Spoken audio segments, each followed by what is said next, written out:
How are we? Are you all right? Come in. Have a glass. Good to see you. You are thin. Thin and gorgeous. Fabulous. How do you feel being out? Do you know, the whole thing, I mean, is bittersweet, isn't it? Yeah. You know, because I think none of us knew actually how we were going to get on, and what an incredible bunch of people, you know, what an amazing sense of community. But at the same time, you know how great it is in the outside world. But I don't think anyone was ready to kind of come back, to be honest. It's a little world of your own down there, isn't it? Was life in the jungle everything you expected it to be? It was a surprise, you know. I mean, Justin and I, we've lived together for over 20 years. Yeah. You know, and we have our own worlds, we have our own way of doing things, you know. So I think initially it was a real shock to actually be with so many other people, you know. Yeah. But, you know, within a few days, you know, people start to take on their own roles. Yeah. And community happens, you know, and it was incredible. You made a flying start in there. Just have a look at this.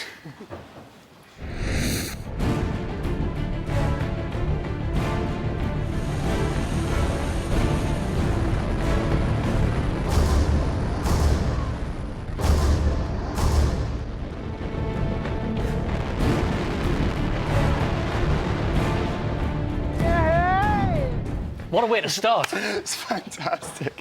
I tell you, it's the best drop-in ever, isn't it? It's brilliant. It's brilliant. Now, a lot of people find jungle life tough, but you were very lucky to have someone special in there with you, weren't you? Absolutely. You really were. Let's remind ourselves. Just take a look at this.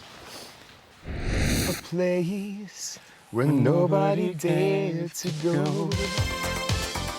I'm loving this, Colin. Colin, for me, is an amazing source of comfort. Why don't you get those cut off? That's how I know it's him in the dark.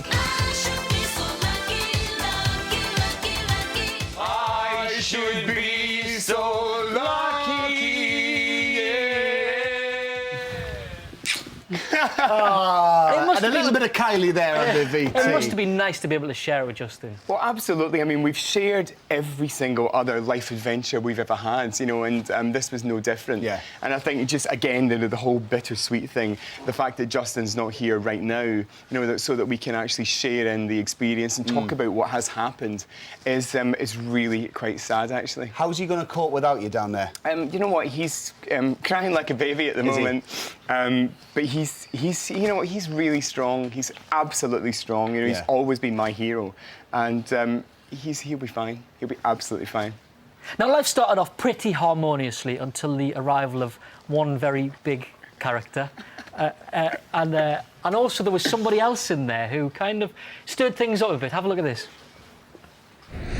I mean, why would you have those when they could be taken off smooth skin? I've got a real complex about these moles. I know it's not a big deal, but when I was a kid, I used to get called Moley. Quite rude to suggest, darling, that I should just chop myself up so that I look better for you. I said to him, why don't you get those taken off? I said, how do you mean? I thought, oh, I've done a boo-boo. Kim just came up to me and she said, you should go and have all your moles taken off. You can't take it, but then don't hand it to me, darling.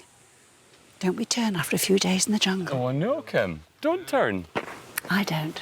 That was kind of the first time things really turned, isn't it? It was odd, you know, because I can't remember, someone else got it the day before, like an outburst from Kim. It felt watching it came out of nowhere. Was that the case? That was exactly what happened. Someone else got it, then Katie got it, and then I think it was just Justin's turn. And suddenly, you know, I mean, Kim is a bit of a carry-on kind of matron, this big comedy matriarch. You know, she is like kind of like Bet Lynch on reverse liposuction.